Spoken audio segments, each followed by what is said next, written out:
On today's episode of the Alabama Sportsman's Podcast, Landon and I talked with Wayne Edgeworth, who has killed the third largest buck ever, 8-pointer ever taken in Alabama, and the largest 8-pointer killed since the early 90s, and he killed it in Morengo County, Alabama.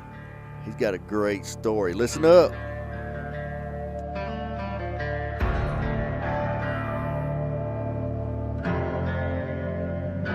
It's been so long, long hard days.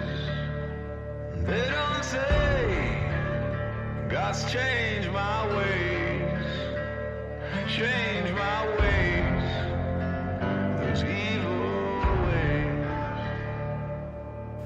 ways. Wayne, I seen your buck on social media. One of your buddies or somebody you know posted it, and man, when I seen it, I just couldn't believe how big it was. And we know you just had it scored.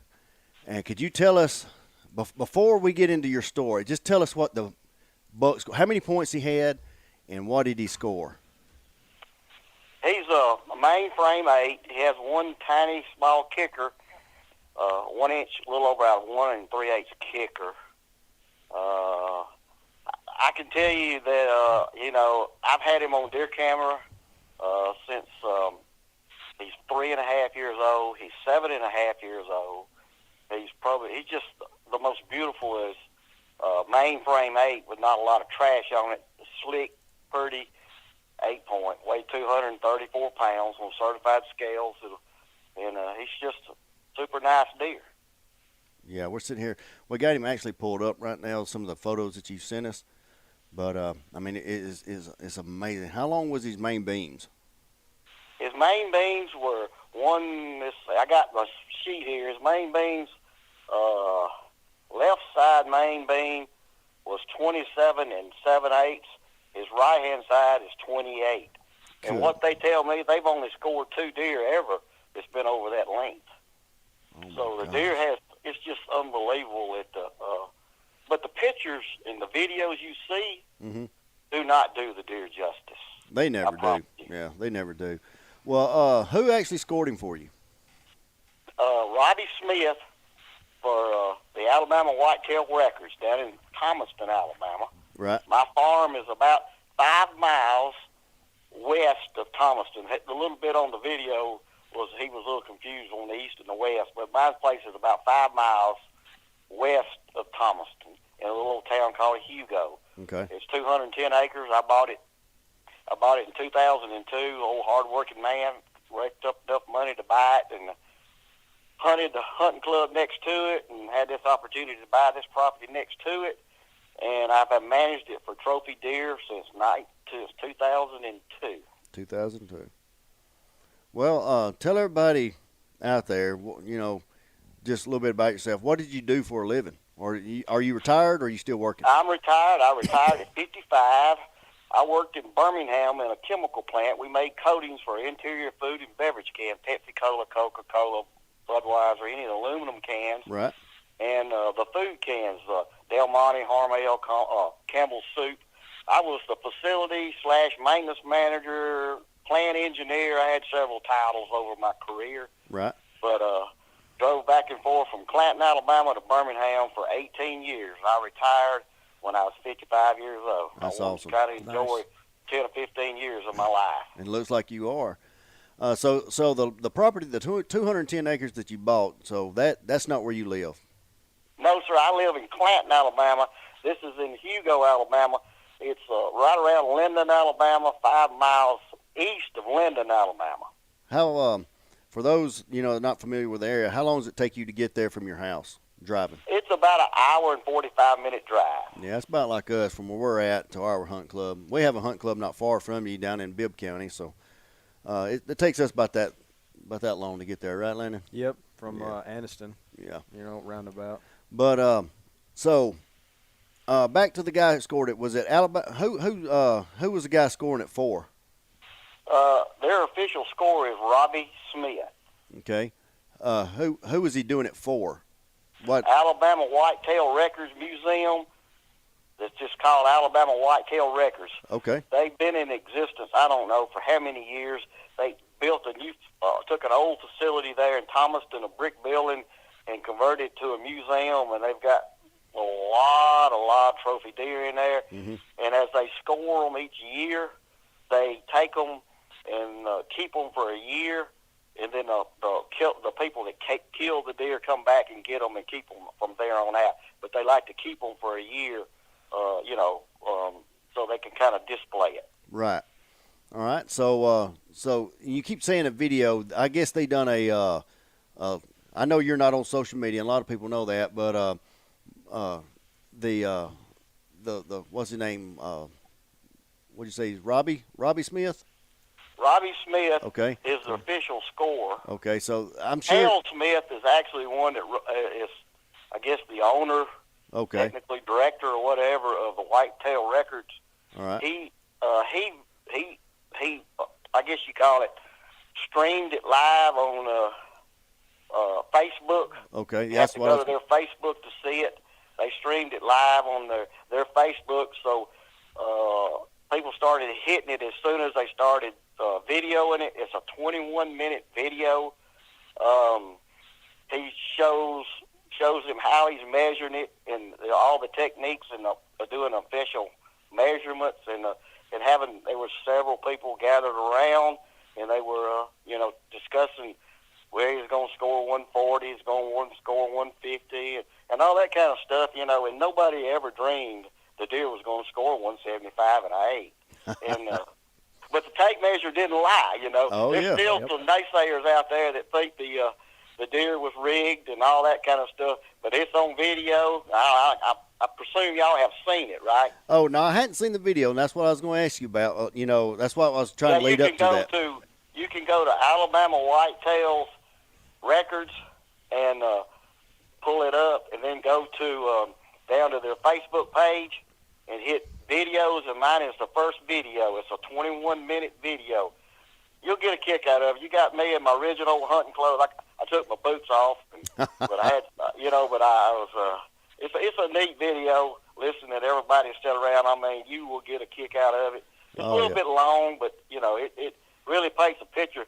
They like this one because I had it on my tailgate of my truck. I had the whole deer.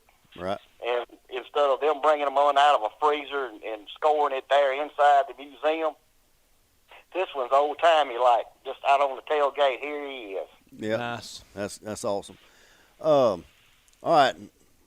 Now we got a little bit of that out of the way. So go ahead and start. 4.5 years ago, you said you started getting this deer when he was 3.5 years old. So let's start your story off. And tell us about this buck. Well, I'll just start this thing out like I told you. I manage for trophy deer, Right. and I don't shoot deer on the property unless he's mountable and he's got our cull bucks. And I seen this deer's daddy, and I was hunting him for 2 or 3 years, and this deer's daddy was killed by one of my best friends that I was upset. He killed my big deer that I've been hunting. Did you So, did you invite him there to hunt? Yeah, I Okay. invited him there to hunt, and then he killed a big deer, and then he killed this gollywhopper that I had been trying to save for myself, and he killed it. But We call guys like that my lucky. deer was 2 years old when his granddaddy was killed, or his daddy was killed. Got it. And I picked him up on camera, and he was a nice deer. I got photos of him. He was a nice, typical 8-point, and his frame wasn't very much.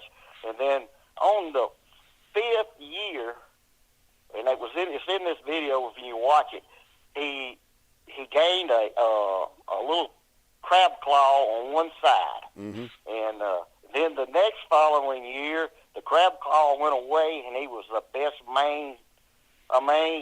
typical buck you could ever see. Right. And it just exploded from that point. And his tine length, his mass, it's deceiving when you look at him because his tine lengths are so long and his main beams are so long. He doesn't look as big as he scores, and it's just deceiving. That's why nobody thought he was going to score more than 140, 150. Right. We were all blown away at 175 and Right. 8. But the deer, I've had history. I killed him at 7.5 years old. And I'll tell you a little bit of testimony about it. You know, I'm 65 years old, and I've killed a lot of deer. In fact, I've killed 21 mountable deer off the property. Wow. And I love the place. I cherished it, you know. And I'm 65, and, you know, I'm getting on the end where, am I ever going to kill a Boone Crockett? That's a childhood wish and dream, is to kill a Boone Crockett deer. All you hear is Boone Crockett. And I love the Lord, and I'm a Christian, and I pray for people that need healing. I pray for people that go through catastrophes and everything, but I never asked anything for myself. And I was sitting in that shooting house in November this year, and I got the deer on camera, and I said, please, good Lord, please let me kill this deer. I said, you know, when I get the pearly gates of heaven, I want to be there to say, thank you, thank you, thank you. I can say that from earth every day, but I want to say thank you from the pearly gates. Right. You know what he did? He not only let me kill this deer, he's created this deer to the magnitude of the score of it, that he's given me a platform that I can share his ministry. That's right. That's my testimony. That's right. And that's right. I don't know more to say about him than he's 7 years old. He weighed 234 pounds, and he's been a dream of my life, and he's changed my life, really. Right. Well, starting into this year, you know, you knew he was going to be 7.5. When did you start getting pictures of him this year? You faded out on me a little bit. This year, when you know, when you started hunting him, were you getting pictures of him all year long? I mean, when did you start picking him up? I got pictures of him. I'd get pictures of him for clockwork the first of the season. I'd get him every 2 hours. He was coming to feeders and green fields, and then he'd not show up. And I think, well, somebody's done killed my big deer. Somebody's done killed my big deer. And then he'd pop back up, and he'd be on camera for another day or two, and then he'd leave the camera. And then I had him a while back. He was coming at 7 o'clock, and I had him at 6:45, and I had him at 6:30, about 30 minutes to 45 minutes after dark. Right. And I said, I'm getting close. He's getting close. Maybe I can get him. And then he disappeared again. And I didn't have him on camera again until I killed him this past Friday morning, January the 7th. So never seen the deer in daylight hours. Never the whole history of this deer. He's all been on camcorders, and it's all been in the dark. He is a completely nocturnal deer. He would have never probably been killed if I hadn't killed him that 10 or 15 minutes after daylight. Wow. But he probably got run over by a car, died of old age. Did anybody else around there, were they getting pictures of him? Well, you know, you got all these people that are kind of jealous. Says, yeah, man, that's my deer. You killed my deer. Well, then you go to find out they ain't even got this deer on camera. Right. So from best of my knowledge, from my people that knows these people, said nobody's had him on camera, or he'd have been a talk of the town. Yeah. My granddad always said that it ain't your deer until you stick your hands on him. That's it. Right. So you're absolutely right. That's right. So from last year, you said he was a real good buck at 6 years old. How big would you think he was last year, score-wise? He was probably, last year, he was probably 160. He probably grew 10 or 15 years. I mean, 10 or 15 inches. Inches, yeah. Wow. And were you feeding him any kind of supplements, or I know you No, know? sir. No, sir. Even though you could put it out of sight, you know, in the woods and everything, I've never done any supplemental feeding. I've never done any corn feeding or any of that like that. Now, what I did, they changed the baiting law this year. Right. And I bought 9 of these boss feeders, 350 pounds. Right. And, you know, the story is they say big bucks don't come to feeders. Mm-hmm. I've got numerous pictures of him sticking his nose up in them little trough things, those spouts getting that corn. Right. But it was all in nighttime pictures, you know. But that's the only year that only time he's ever been fed by a human by me. Now, I don't know about somebody around me, is I fed him some corn this year, and a lot of it. Right. He put hard work on my pocketbook. Oh, yeah. Hey, when you said that he'd come on your camera one time and then he disappeared all the way up to right there when you killed him, what was the time frame right there? Let's see. I killed him January 7th. I probably hadn't seen him in 10 days. Was he, when you seen him, was he chasing does or He showing? he was following a doe. I wouldn't call he was chasing, but there's people got different opinions of it. He's locked down with a doe and he's with her and all that. He wouldn't what. Well, I've killed a lot of them down there where the doe's running and the buck's behind it about 2 seconds or 2 minutes, But he was just following the doe. He was just right behind her. Right. He stopped the middle of the corner of the green field and then he popped out. And then that's when my heart started jumping out of my chest. Right. What are you hunting in? Pine thicket, cut over? What were you hunting in? I was hunting. I had just cut all my pine timber on my place this past summer, and I thought, well, this is going to be one of my worst years I've ever had hunting on it because I've kind of somewhat clear cut it. I wouldn't let the cutter man. I stayed there every day that they were cutting timber. I seen every load of logs that went out of the place. I loved it so much. But I didn't let the cutter man cut every little bush and twig. It still got growth in it. Right. But I clear cut the pine, and my green field, he was coming off my neighbor's property in the hardwoods. He come out of those hardwoods and cut a corner and was going into my cutover. Oh. Do you think he was bedding in your cutover?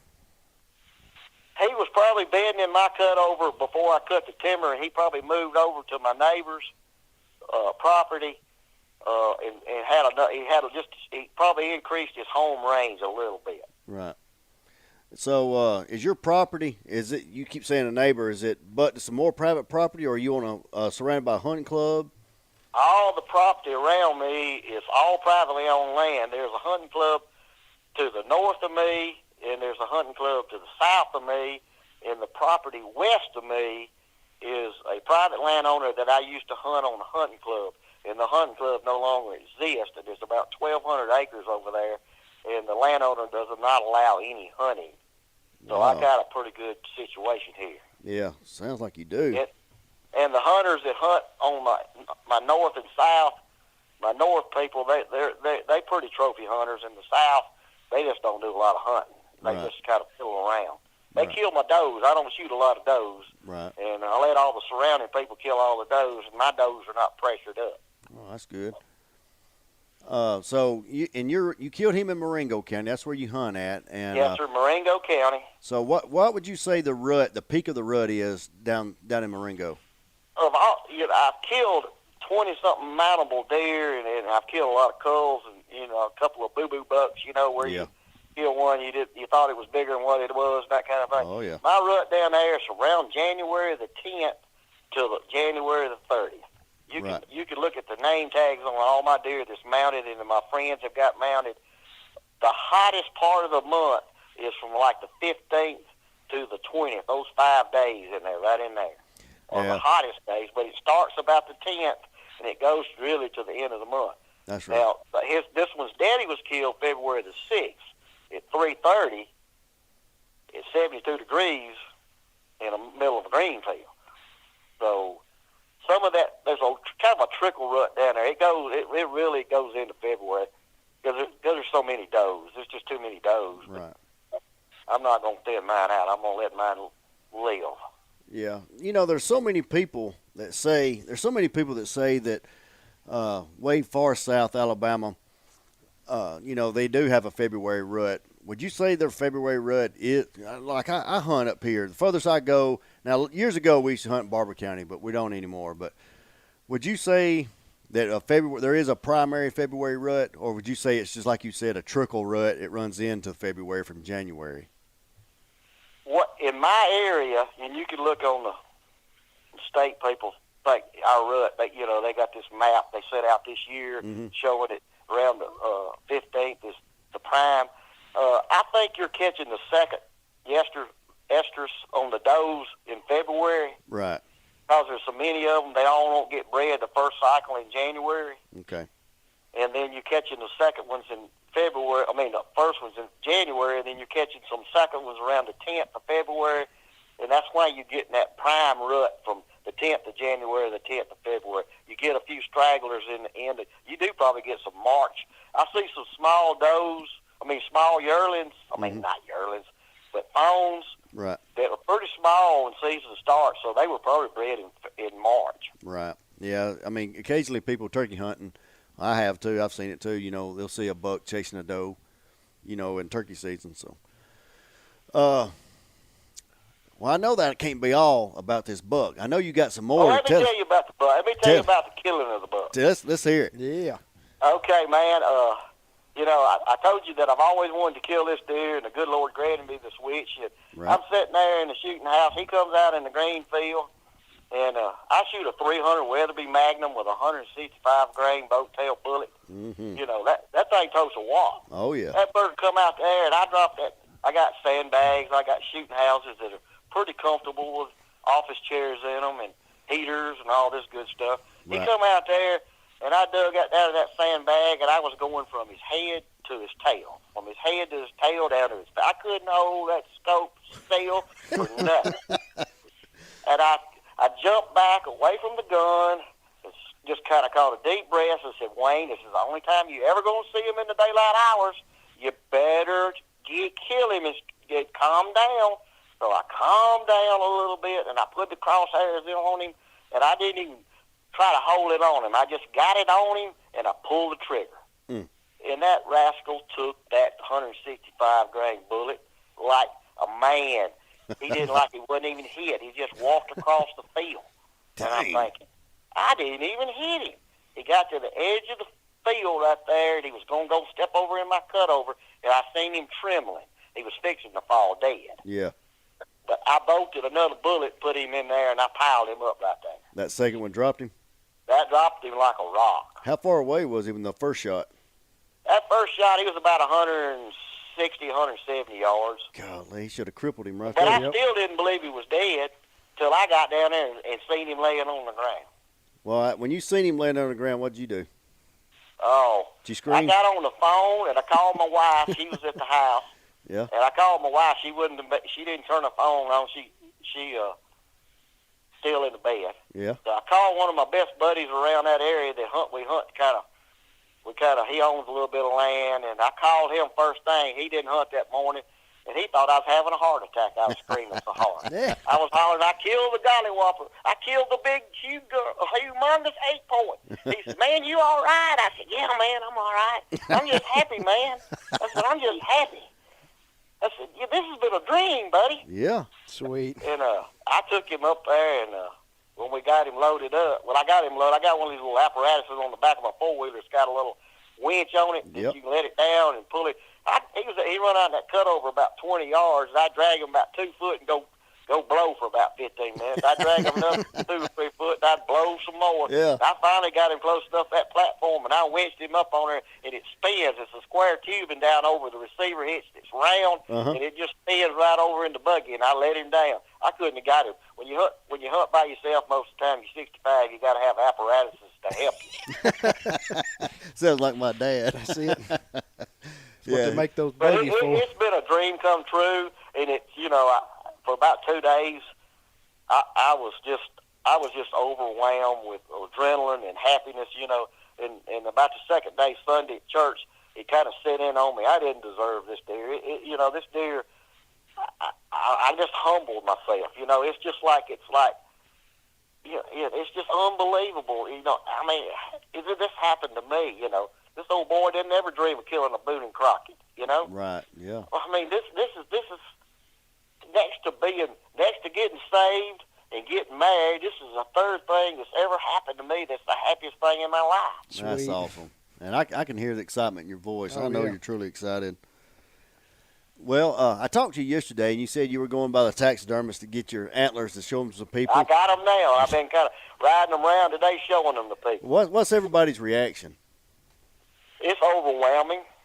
Wow. It's just overwhelming. Really, it is. It's hard to believe that a buck in Alabama can grow that big, right? And it's just the mainframe aid. You see these with these kickers and drop tines and you see all this trash.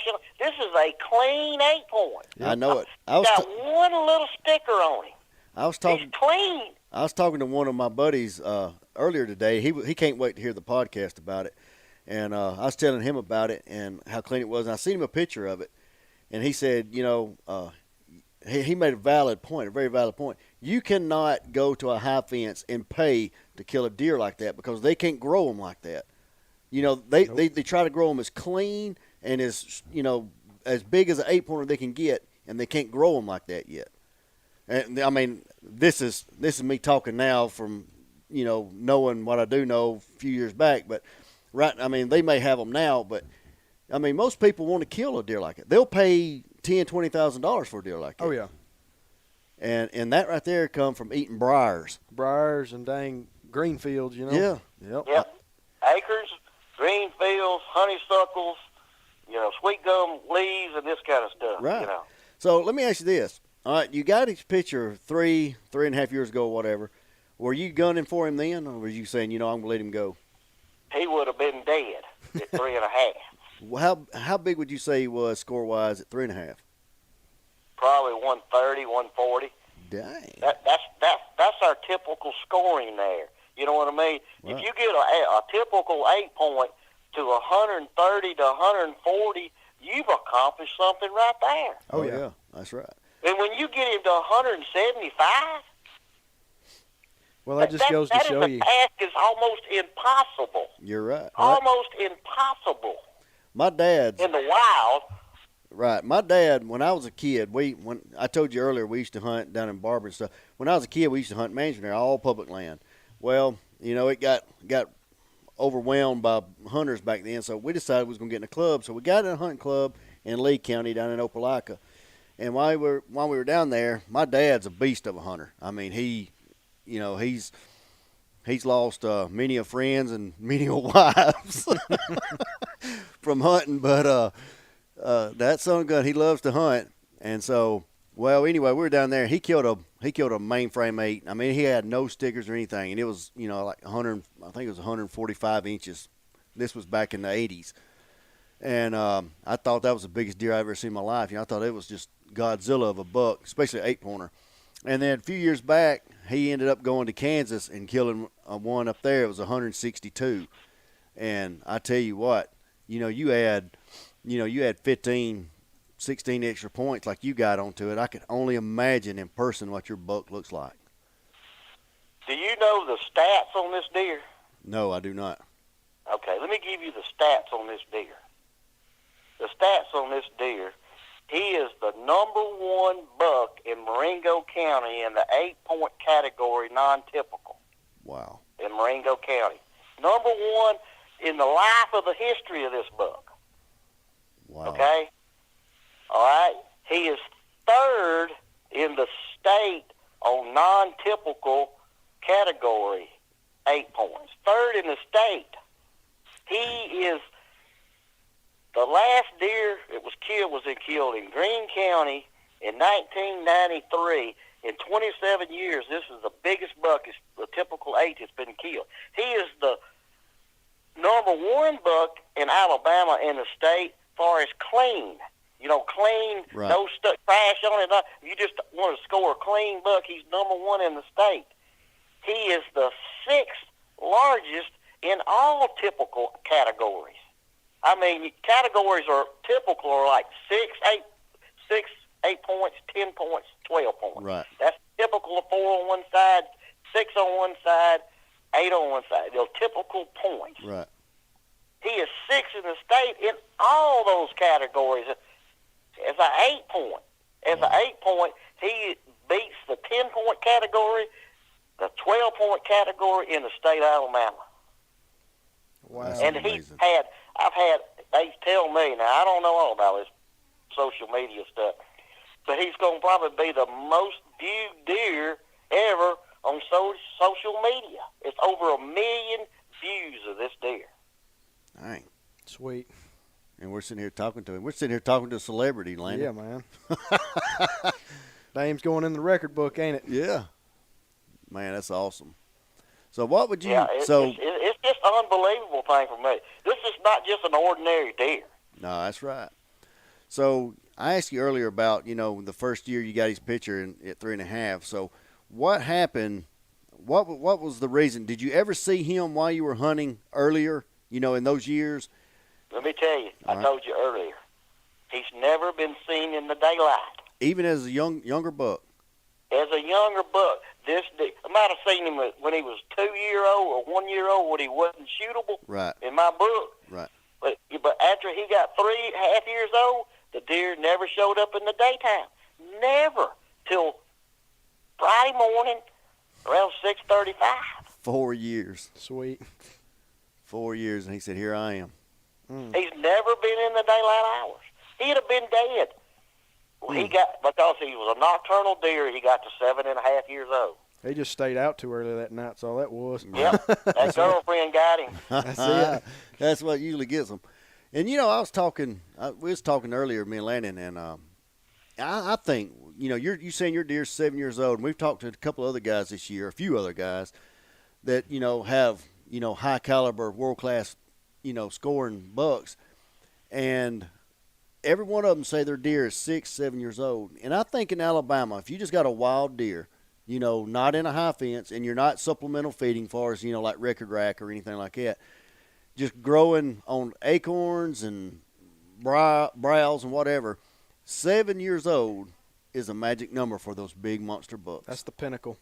If you I would agree with that. But see, most of them that come out in the daylight get killed, so they don't never get to 7.5. You're right. And I'm a trophy hunter. I'll be honest with you, I'm a trophy hunter. But I'd have killed this deer a long time ago. But he stayed nocturnal. Right. And he made a mistake. That's the only reason this deer is as big as he is. But it goes to show you, if you got the right kind of property and you manage it correctly, then it's difficult to do this. I'm telling you, it's very difficult to kill cull bucks and not kill trophy bucks. If you let these 4.5-year-old deer walk, and you got pretty good neighbors, you can kill one of this magnitude. That's but right. Nobody ever wants to get to this point. Nope. He got to this point because he stayed nocturnal. Right. Or in the future, Wayne, are you going to implement letting them grow past 4.5 years old, or trying to? Man, Now that you've killed this further caliber? than that. Nobody kills a deer on my place unless it's a cull buck. There you go. Nice. He's got to be a cull buck. And I got cam pictures. You can shoot this one. You can shoot this one. You can shoot this one. But you can't shoot. You can't shoot an upcoming 3-point or a 3.5-year-old or 4.5-year-old deer. He might score 130, 140. Right. I might shoot him as a boo-boo buck, but nobody else is going to shoot him. That's right.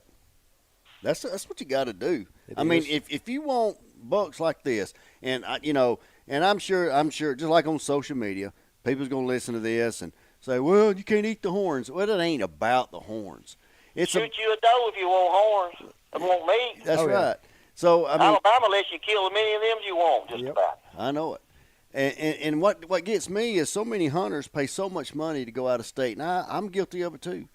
And why not just let the bucks walk and let them get another year on them and try to get bucks to this caliber. That way you don't have to drive 12, 14 hours to Kansas. Yep. And, spend thousands of dollars to try to kill a buck just like this. If everybody in the state was on the same page as Wayne, we'd all kill great caliber bucks every year. It's Let me tell you something, Jamie. I got enough money to go hunting anywhere I want to go hunt right. and kill any kind of quality deer I want to kill. But you don't know what kind of self-satisfaction is when you got 200 acres and you don't control anything else around it.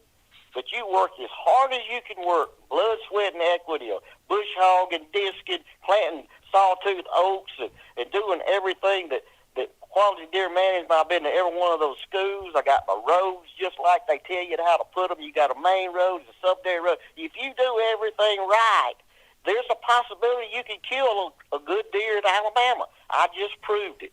That's I right. might have argued with you way before Friday, but I won't argue with you now because it's a proven That's fact. right. That's right. Well, Landy can A testify to this. self-satisfaction of knowing you've done this yourself, you just do not know how it makes you feel. Right. Well, see, Landon can attest to this because down at our hunt club in Bibb County, we had a buck I had on camera 3 years ago, and he was a 3.5-year-old deer, and he got away from us. I was actually hunting another buck, a real big buck, and he got on the other club and got killed. But went back, was getting this this buck's picture at 4 years old, and he was real good. So I was gonna let my son kill him. I mean, he was a quality buck, and we hunted him all last year. And man, he just fooled us. I mean, he just fooled us, just like this buck done you. You'd see him on your cameras, and then you go in there to hunt, and he wouldn't be there. So my son named him Nemesis. He said, "Man, this is my nemesis right here." He goes, he's my enemy. He goes, "I got to get him." Well, season came and went. We didn't get him. Well, it came back around. Time to go down there and start planting and all. So we had our cameras out, running the cameras again. Well, he shows back up, and he's even bigger. So we got after him again, and he wouldn't show up. I had him, man, I tell you. And what I was going to tell you is on our hunt club, we got over 2,000 acres, and this son of a gun was in the area I was hunting, and he was a mile away on my buddy's camera, and then we had another camera a mile away from that. He was making a 2-mile radius circle on cameras, and nobody could get a shot at him in daylight. I mean, from bow season all the way, I killed him on January the 4th this year. We had daylight pictures of him all year. All year long. And, man, this son of a gun was just smart. He'd sit there and he'd play the wind. If he thought he smelled someone, he wasn't going to come in there. And I changed up my tactics and ended up getting this buck, and he's a 5-year-old.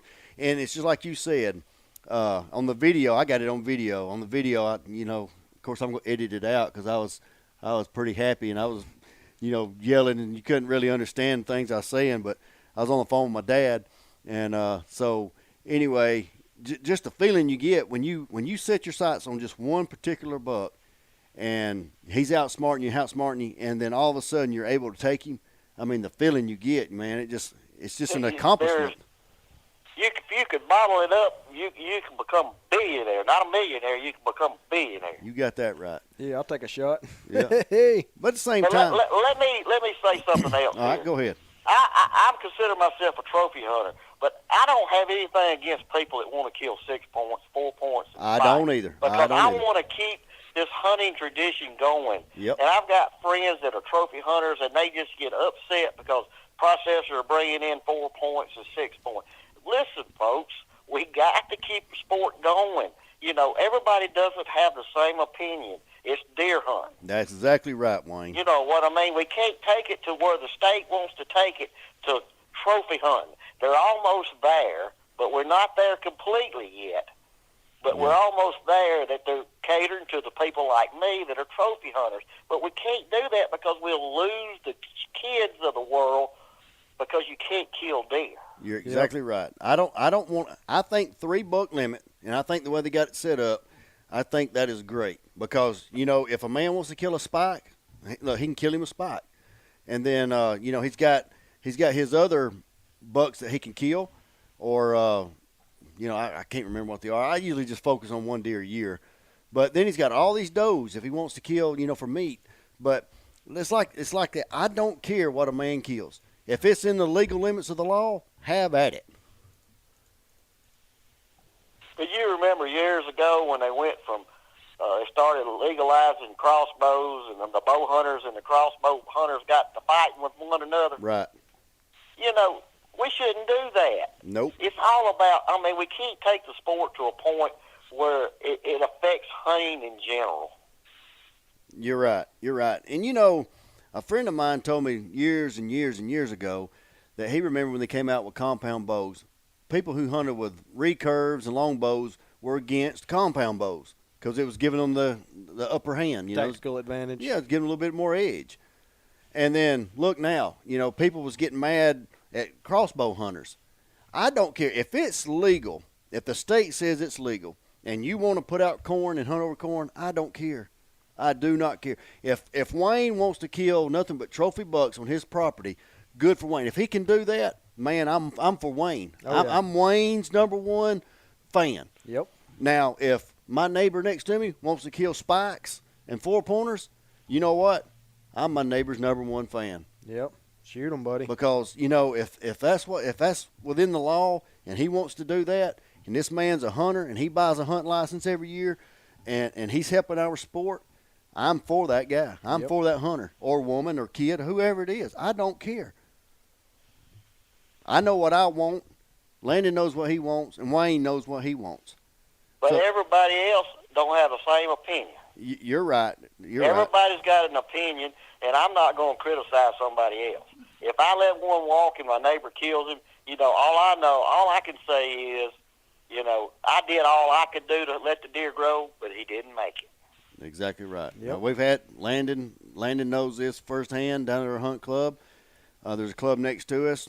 They're not on the same page as we are. They're trying to get there. They got some members that's holding them back, but we've had, 4 or 5 deer that we were going to let go that made it to that club, and their members have killed them. Oh, yeah. Let them walk, and then they shot them, Yeah. They walked right past Landon and a couple of other members and walked across the line, and you hear them shoot, and they'll bring them up to the skinning post.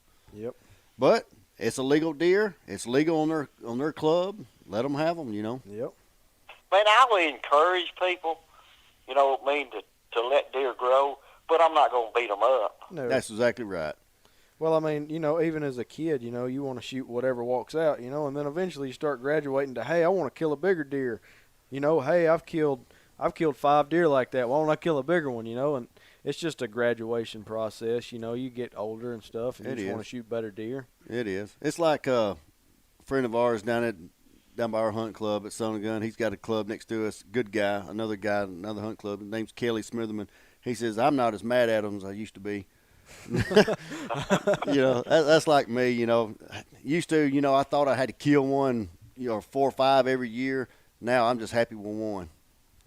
But if years ago, it used to be who could kill the most bucks. Yep. That was a numbers game, and then people graduate into trying to trophy manage or kill a quality deer. That's right. It's a maturity thing, and I call it seasoning. You're a seasoned hunter. Right. Some people are not seasoned, and some people will never change. Mm-hmm. Some people want to kill all the deer, and that's okay too. Well, the thing is, they can only kill 3 bucks. Yep. So, yep. I mean, I know you got your outlaws that'll kill more, but it is what it is. There, you can't stop that. No, you'll never stop them. No. That's when I went to those seminars that Chuck Sykes put on, trying to talk about the 3 buck limit and all that. And I said, Chuck, us the landowners, man, we got these cull bucks we got to kill, and these guests don't want to kill them and all that kind of stuff. He said, Joe, that's just part of it, Wayne. You're going to have to get them guests to kill them. Yeah. But it's got its pros and cons. Right. The 3 buck limit. You got somebody that's trying to manage a big piece of property and take out the cull bucks. Well, he can kill his 3 buck limit pretty quick. Yeah. That's right. And then he can't kill a trophy. Or if you kill one with your bow, then you done limited one off your rifle, or vice versa and all that. I told Chuck, I said, Chuck, if you'll just keep it to a 3 buck limit, I'll support it. Yep. And I won't give you any hassle, and I won't be down in the state as long as you keep it to a 3 buck limit. But if you go to like some of these up northern states where they allow you 1 tag and all that, I said I'm going to build a rebellion against you. Oh, of course. He said he understood. In Alabama, we've got too many deer. I mean, I say too many. We got a lot of deer. I think we're the second. Last time I checked, I think we were second in the nation behind Texas in deer population. Yeah, I think so. I don't think it's changed. So I mean, why would you want to limit? Why would you cut the population back? I mean, there's enough to get hit by cars already. Yep. So just leave it like this, and you cut it too shy, and then you're you got more endangering problems. people on the road. Not just that, then you start hurting your deer herd. Your deer herd takes There's not enough food for them to sustain life exactly. and stuff like that. They take the hit. Hunters have to do their part in taking some out of the herd. That's right. So, well, Wayne, is there anything that you can tell that you want to tell people about hunting? When it comes to a buck like this, what kind of advice would you give someone that's listening to this right now that's never taken? I've never taken a buck this caliber, but anybody else that wants to take a quality buck, in the 130s to a 170, what is there anything that you could tell them? I'm not an expert at this because this is the first gigantic deer I've ever killed. I've killed several 140s, but the main thing I can tell you is if you kill him when he's young, he ain't going to get old. Wise word. And you're not going to get big horns unless you get age. I proved this. I mean, this is Hugo, Alabama, down here in the middle of the Black Belt. There's not a lot of deer being killed. It score 175 on free-ranging deer. But if you can get him to 7.5, ever how you have to do it. If you get a deer that's nocturnal like mine was, he made it to 7.5. But that's about the only way you're going to get one is let him get to 7.5. Wise words. Wise words. So are you gonna continue to hunt this year, or is your hunt season over? Now I've obligated to take some one more friend down there, and I'm going back down to my farm this weekend and take their horns and let everybody see it. And they're going to take some pictures of the rack and me. I actually didn't have a lot of pictures of me. I just had a lot of pictures of the deer. They're going to take some pictures of the rack and me and the deer with the background of the whitetail place down there, and they're going to post some kind of stream, some kind of, I ain't in all this social media stuff, because this is a very rare deer. Oh yeah, right. For that part of the country in the wild, and to be a mainframe 8-point, he's an awesome deer. Yeah, he is. He truly is, and we want to congratulate you on your kill, bud. Well, I appreciate it. I really do.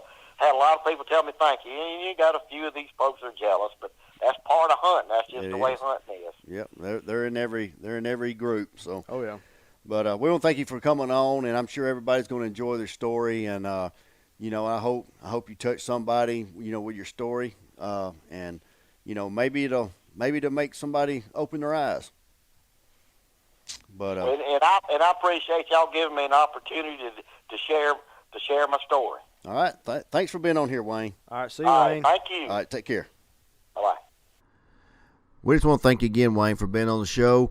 And thanks, everyone, for listening to the Alabama Sportsman Podcast. Now, if you're not following us on social media, go to Facebook. Be sure to like and follow us there. And on YouTube, it's Alabama Sportsman. Make sure you mash that subscribe button. And on Instagram, it's the #1 Alabama Sportsman. Be sure you follow us there.